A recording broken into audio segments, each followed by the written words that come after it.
I saldi estivi si sono rivelati un flop e i famosi 80 euro di Renzi non hanno rimesso in moto l'economia veneta. A dirlo è il movimento consumatori Codacons e l'Unioncamere del Veneto. Anzi, il presidente Ferdinando Ziglio dipinge il quadro a tinte ancora più fosche, parla di piena deflazione e di crollo della fiducia. Nei primi 7 mesi dell'anno, 2.350 negozi hanno abbassato le serrande, definitivamente, e da aprile a giugno le vendite al dettaglio hanno registrato una flessione dello 0,3%. La spiegazione del fallimento degli incentivi offerti da Renzi è semplice: gli 80 euro sono stati assorbiti da una tassazione locale fuori controllo.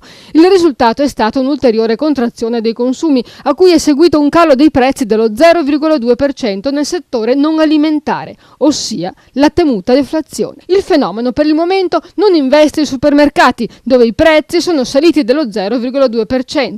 Male però l'occupazione nel non alimentare, in flessione dello 0,4%. Invece è stato registrato un aumento di assunzioni nel commercio alimentare specializzato. Anzi, secondo i dati forniti dal Centro Consulente del Lavoro e riportati anche in rete, esistono ben 35.000 posti vacanti in pasticcerie, gelaterie e pizzerie.